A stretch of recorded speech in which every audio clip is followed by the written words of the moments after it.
Active voice and passive வாய்ஸ்ல WH கொஸ்டினை எப்படி மாற்றணும் ஆக்டிவ் டு பாசிவ் வாய்ஸ் அப்படிங்கிறத பார்க்க போகிறோம். ஃபர்ஸ்ட் சென்டென்ஸ் பொறுத்த வரை who has collected the stamps அப்படின்னு இருக்கு. இந்த who வரும்போது என்னன்னா யார் சப்ஜெக்ட்ன்றதை கொடுத்துருக்க மாட்டோம், சப்ஜெக்ட் இருக்காது. ஏன்னா யாருன்னே தெரியாது யார் இந்த ஸ்டாம்பை கலெக்ட் பண்ணாங்க. அப்போ சப்ஜெக்ட் அந்த ஆக்ஷன் சப்ஜெக்ட் இதில் இருக்க மாட்டாங்க. இந்த மாதிரி சப்ஜெக்டோ ஆப்ஜெக்டோ இல்லைன்னா ரிமைனிங் இருக்கிறத மட்டும் அப்படியே சேஞ்ச் பண்ணணும். ஸோ who வந்தால் மட்டும் whoனா யார், அப்போ யார் அப்படிங்கிறது யாரால் அப்படின்னு மாற்றணும். அதனால who வந்துருந்தா என்ன போடணும், by whom அப்படின்னு போடணும். who வந்தால் மட்டும்தான் by whom போடுறோம். அப்போ by whom. ஸோ இந்த ஆப்ஜெக்ட் இருக்குது கலெக்ட் பண்ணதுக்கு ஸ்டாம்ப்பு. வேர்ப் என்னது has collected. அப்போ சப்ஜெக்டோட பிளேஸ்க்கு ஆப்ஜெக்ட் வந்துடுச்சு. அப்போ has collected அப்படின்னு இருக்குது. has collectedன்றது ப்ரெசன்ட் பர்ஃபெக்ட் டென்ஸு.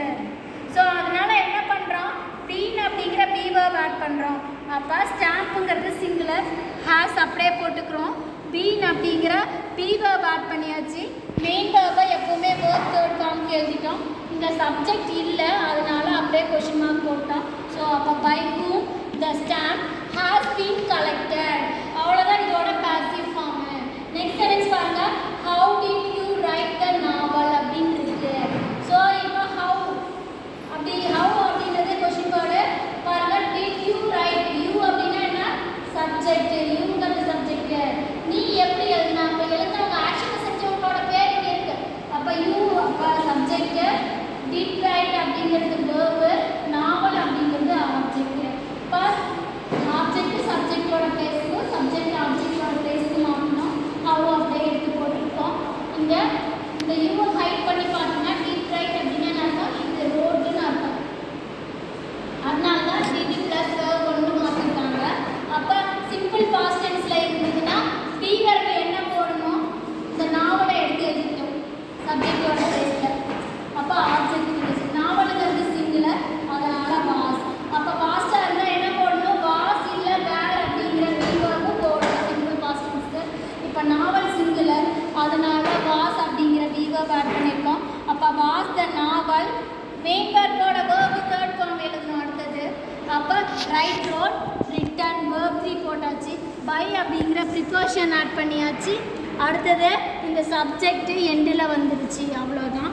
ஸோ அப்போ bye whom, bye how was the novel written by you அப்படின்னு சொல்லிட்டு இதோட பாசிவ் ஃபார்மு.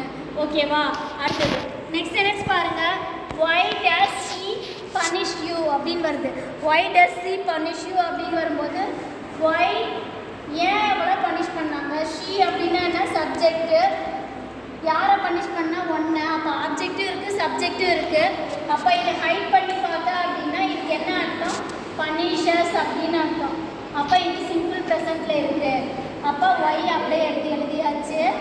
ஆப்ஜெக்டையும் சப்ஜெக்டையும் தான் சேஞ்ச் பண்ணணும்.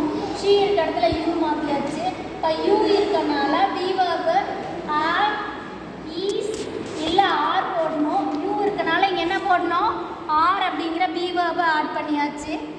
ஆப்ஜெக்ட் எடுத்து எழுதிட்டோம். அடுத்து என்ன பண்ணணும், மெயின் வேர்பை வெர்பு 3 எழுதணும். பனிஷ் பனிஷ்டு பனிஷ்டு வேர்பு 3 போட்டாச்சு. ஃபோர்த்து சேஞ்சு ப்ரிப்போஷன் பை போட்டாச்சு. ஷீ அவள் தான், ஆனால் எண்டில் வரும்போது என்னென்னு எழுதணும், ஹர்ன்னு எழுதணும். அப்போ ஷீ ஹர் சப்ஜெக்ட் எழுதியாச்சு. ஸோ அவ்வளோதான். அப்போ why are you punished by her அப்படிங்கிறது தான் இந்த why does she punish you அப்படிங்கிறதோட passive form. Next what did she buy yesterday.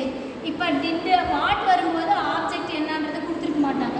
என்ன வாங்கினா, அந்த இடத்துல என்ன வாங்கினா ஆப்ஜெக்ட் விளைவு என்னன்றது கொடுத்துருக்க மாட்டாங்க. கவனிங்க, அதே சேம் தான். வாட் அப்படியே எடுத்து எழுதிக்கிட்டோம். இந்த இடத்துல ஷீ ஹைட் பண்ணால் டிட் பை அப்படின்னா இந்த இடத்துல என்ன அர்த்தம், வாட் அப்படின்னு அர்த்தம். அப்போ சிம்பிள் பாஸ்டில் இருக்குது. அப்போ நம்ம என்ன பண்ணணும், வாஸ் அப்படிங்கிற பி வேர்ப் போடணும். பி வேர்பு போட்டோம். இங்கே ஷீ இருக்கு எஸ்ட் ஆப்ஜெக்ட் இல்லை அதனால நம்ம என்ன பண்ணிடுறோம், ஆப்ஜெக்ட் இருக்கிற இடத்துல ஷீயும் போட்டுட்டோம். ஆனால் ஆப்ஜெக்ட் இல்லாததுனால நம்ம அப்படியே எடுத்து எழுதிக்கிறோம். அப்போ இந்த இடத்துல ஷீ அந்தாண்ட போயிடுச்சு. அப்போ என்ன இருக்கும், வாஸு வேர்போட பையோட வேர்ப் என்னது வாட்டு. அப்போ வாட் வாஸ் வாட்டு. பை அப்படிங்கிற ப்ரிப்போஷன் ஆட் பண்ணிட்டோம். சப்ஜெக்டை ஆப்ஜெக்டோட பிளேஸில் எடுத்து ஷீ எண்டில் வரும்போது ஹண்ட்ரட். அட்வர்பு எஸ்டர்டே லாஸ்ட்டில் எடுத்துட்டோம் அப்படி.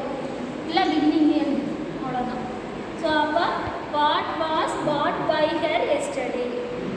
Thanks for watching.